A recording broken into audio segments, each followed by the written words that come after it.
Oke, baik, bismillahirrahmanirrahim. Assalamualaikum warahmatullahi wabarakatuh. Baik, hari ini kita akan menjelaskan terkait sama otoritas jasa keuangan.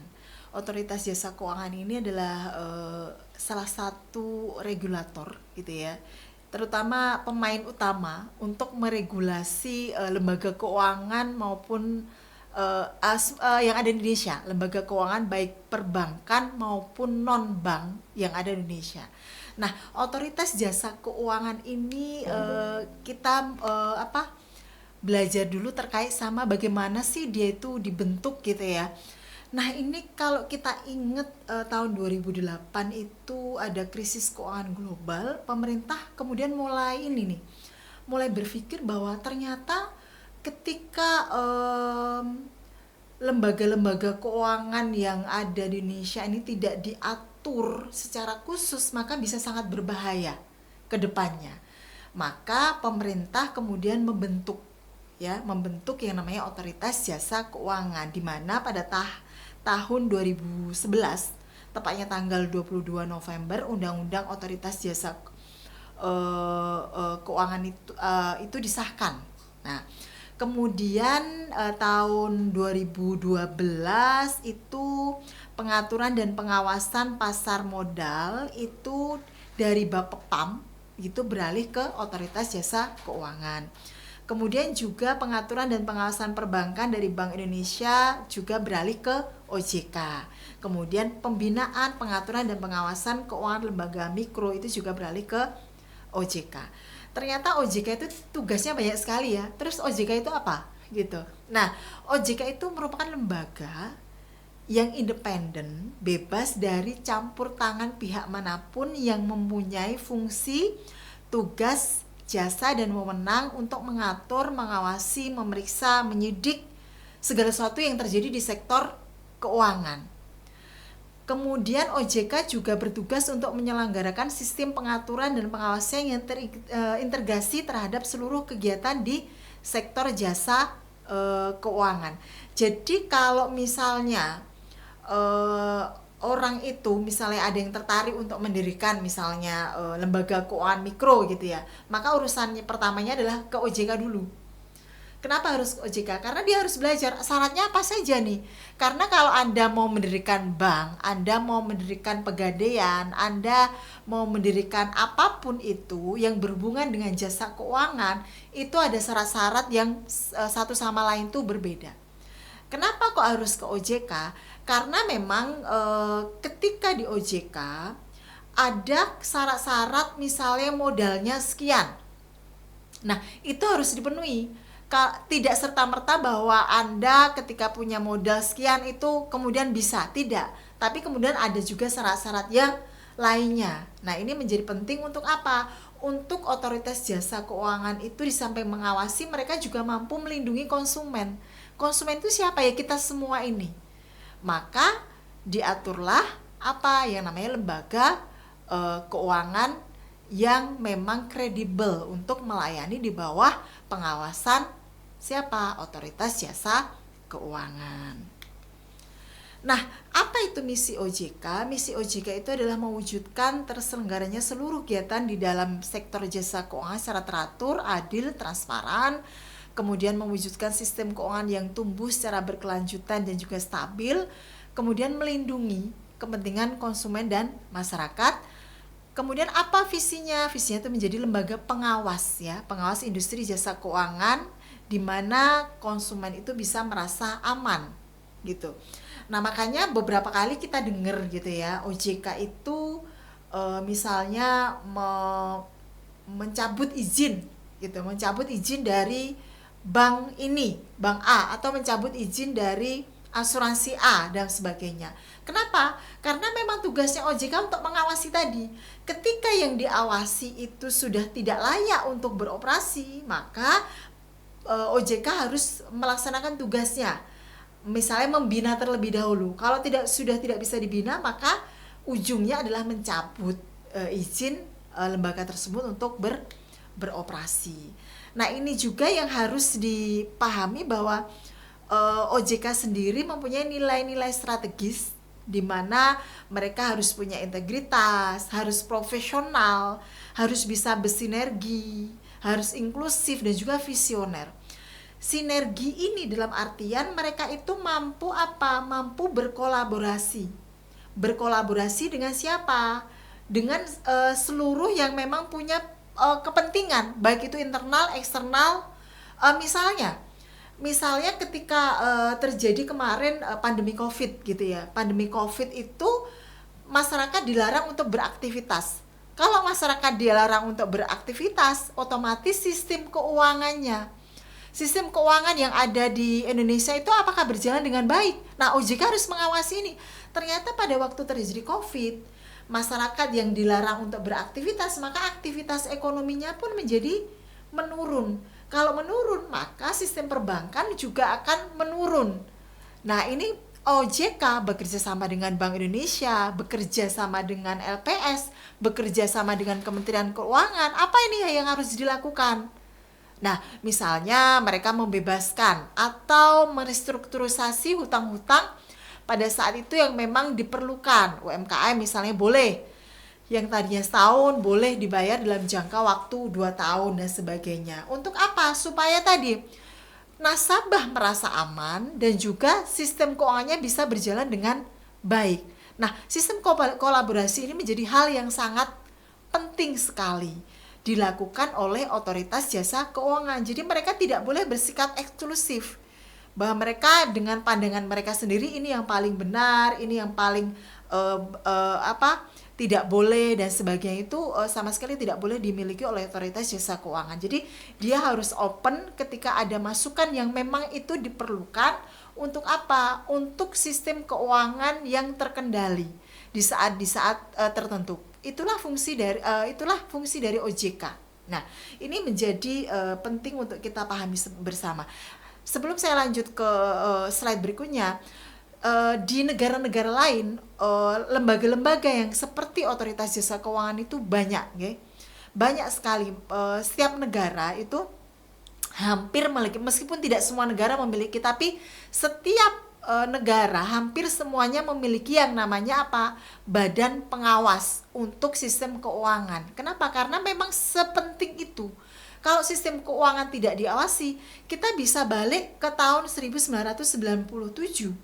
Kenapa terjadi krisis moneter, kemudian banyak bank dilikuidasi, orang-orang tidak bisa mengambil dananya yang mereka simpan, uang yang kita simpan, uang kita sendiri di bank tidak bisa diambil, bayangkan.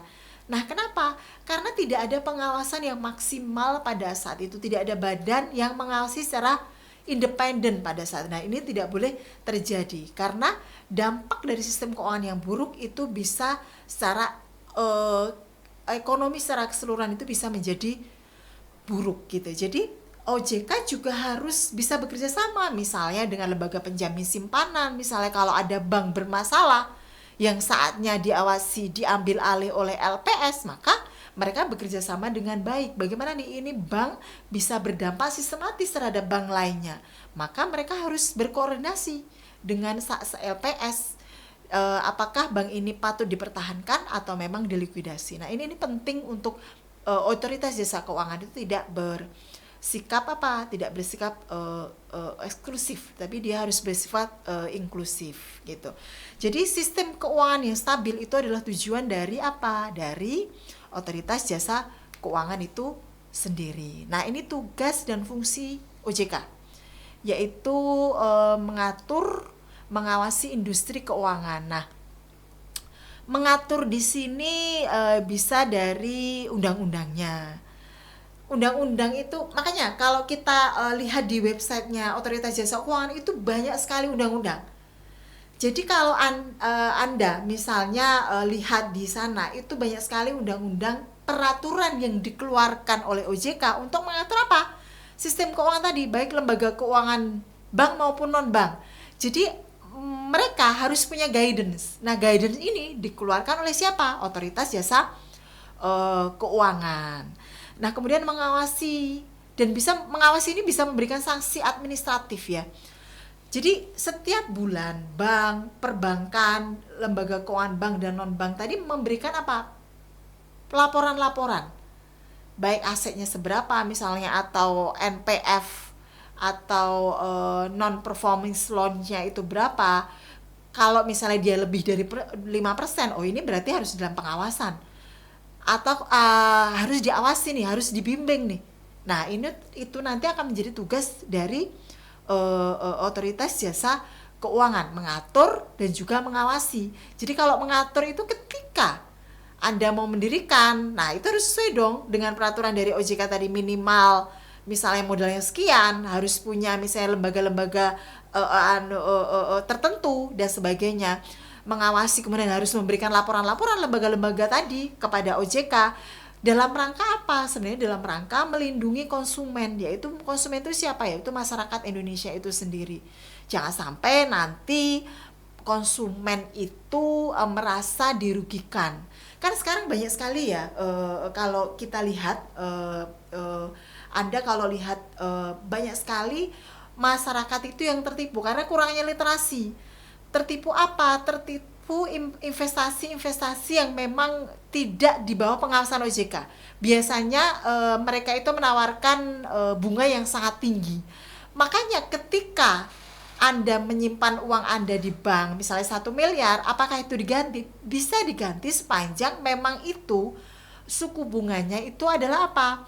Adalah memang yang di bawah atau berada dalam pantauan dari OJK. Misalnya kalau pantauan OJK itu 8%, ternyata dapatnya 10% gitu. Nah, ini bisa menjadi masalah, bisa tidak diganti gitu ya. Nah, ini adalah yang diawasi bank, yang kita ada bisa melihat topik kita di bank syariah, produknya apa saja itu bisa melihat di bank syariah.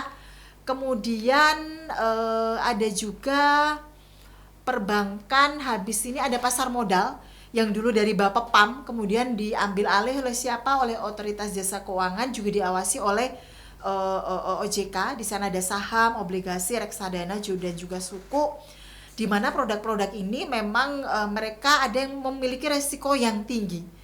Jadi ini sangat perlu untuk diawasi oleh OJK. Kemudian juga lembaga keuangan non-bank IKNB, yaitu industri keuangan non-bank, ada asuransi, dana pensiun, lembaga pembiayaan, ini juga diawasi oleh OJK.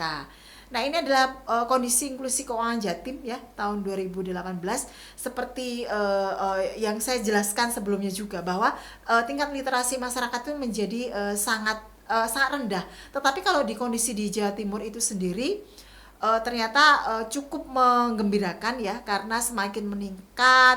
Ini bisa dilihat dari apa? Jumlah dari nasabah, jumlah juga saving account itu setiap tahunnya juga meningkat.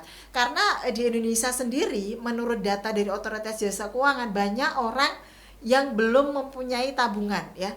Jadi ini menjadi PR kita bersama. Kalau orang tidak mempunyai tabungan, dimungkinkan dia tidak melek secara literasi ya, karena tabungan itu menjadi hal penting. Dia kalau bertransaksi kan kita harus menggunakan tabungan. Anda punya alat macam apapun, Anda punya digital alat apapun, payment apapun, kan harus punya yang namanya apa? Account number atau rekening. Nah, kemudian perlindungan konsumen ini menjadi penting dari OJK itu sendiri. Terus kemudian, nah ini yang penting, yaitu karakteristik dari investasi bodong. Jangan sampai kita itu tergiur gitu ya. Misalnya Anda dijanjikan keuntungan yang tidak wajar. Misalnya kalau suku bunga sekarang misal 6%, ternyata Anda dijanjikan 10% atau 12%. Nah, ini yang tidak wajar. Dan biasanya ini adalah apa? Investasi bodong gitu nggih. Terus kemudian memanfaatkan tokoh agama, tokoh masyarakat dan sebagainya. Terus kemudian legalitas tidak jelas. Kenapa kok legalitas menjadi penting? Karena kalau legalitas itu dimilikinya, otomatis OJK akan menerapkan syarat-syarat tertentu. Misal keuntungannya untuk suku bunganya maksimal sekian ya, tidak boleh lebih dari itu. Nah, itu aturannya dari OJK segitu. Jadi tidak mungkin melebihi itu.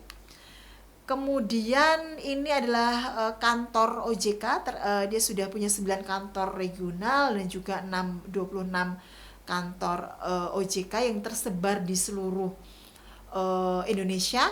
Dan kalau Anda misalnya merasa ragu terhadap lembaga-lembaga tertentu yang Anda ingin tahu sebenarnya apakah dia di bawah pengawasan OJK atau tidak, Anda bisa menghubungi lewat media-media yang dimiliki oleh otoritas jasa keuangan berikut ini. Ada, dia punya Instagram, punya YouTube, dan punya Twitter dan lain sebagainya. Media-media sosial ini bisa Anda akses secara lebih mudah untuk Anda bisa terhindar dari investasi apapun, dan Anda bisa lebih melek secara literasi untuk keuangan, terutama untuk apa? Untuk industri keuangan syariah. Oke, salam syariah dan terima kasih. Wassalamualaikum warahmatullahi wabarakatuh.